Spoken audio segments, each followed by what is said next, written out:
મહત્વની અપડેટ વિશેની અપડેટ સામે આવી રહી છે તેના પર નજર કરીશું। રાજ્યમાં 24 કલાકમાં 47 તાલુકામાં વરસાદ નોંધાયો છે। વલસાડના કપરાડા આહવામાં સૌથી વધુ વરસાદ નોંધાયો છે, જ્યાં 4 ઇંચ વરસાદ વરસ્યો છે। ડાંગના વધઈમાં 3 ઇંચ વરસાદ વરસ્યો છે। અન્ય 44 તાલુકામાં નોંધપાત્ર વરસાદ જોવા મળી રહ્યો છે।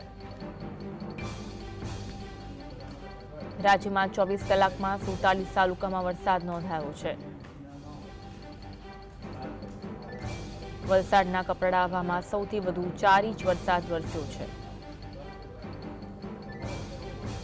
ડાંગના વધઈમાં 3 ઇંચ વરસાદ વરસ્યો છે। અન્ય 44 તાલુકામાં નોંધપાત્ર વરસાદ વરસ્યો છે।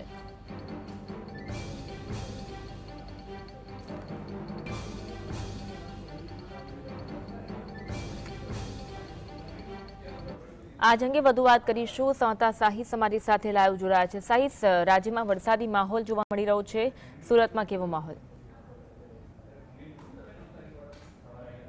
દ્વારા સુરત સહિત દક્ષિણ ગુજરાતને આગાહી આપવામાં આવી રહી છે, ત્યારે જિલ્લાની વાત કરવામાં આવે તો અતિ ભારે વરસાદ જે છે તે જોવા મળી રહ્યો છે અને ખાસ કરીને સુરત સહિત દક્ષિણ ગુજરાતમાં સુરત શહેરમાં વહેલી સવારથી છૂટોછવાયો વરસાદ જે છે તે જોવા મળી રહ્યો છે અને જે રીતના હવામાન વિભાગ દ્વારા પણ જે રીતના આગાહી આપવામાં આવી રહી છે, ત્યારે વરસાદ વરસી રહ્યો છે અને ખાસ કરીને નવરાત્રી પણ ચાલી રહી છે, ત્યારે ખેલૈયાઓની આ વરસાદ જે છે તે નવરાત્રી બગાડે તેવી પણ પૂરેપૂરી સંભાવના જોવા મળી રહી છે।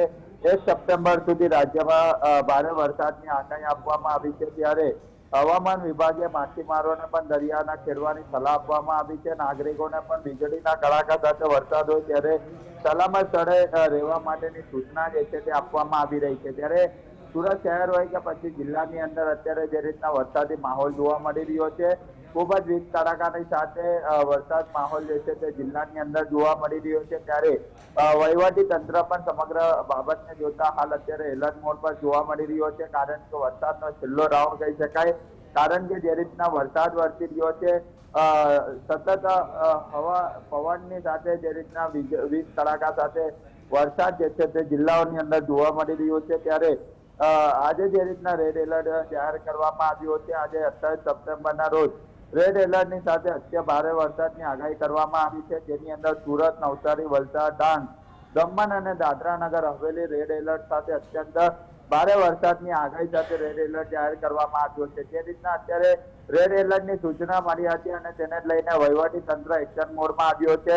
માછીમારોને દરિયાના ખેડવા માટેની પણ સૂચના જે છે તે આપવામાં આવી છે, પરંતુ અન્વી સુરત શહેરની વાત કરવામાં આવે તો સુરત શહેરની અંદર વહેલી સવારથી છૂટોછવાયો વરસાદ અલગ અલગ વિસ્તારોની અંદર વરસી રહ્યો છે, પરંતુ હવે વાત કરવામાં આવે તો નવરાત્રી પણ ચાલી રહી છે, ત્યારે જે રીતના વરસાદ વરસી રહ્યો છે, ત્યારે શેરી ગરબા હોય કે પછી સોસાયટીઓની અંદર રમાતા ગરબા જે છે તે ખેલૈયાઓ માટે મુશ્કેલી સમાન બની રહે છે, પણ એક બાબત જે છે તે ચોક્કસપણે સામે આવી રહી છે। જી આભાર સાહિસ, જોડાવા માટે અને માહિતી આપવા માટે।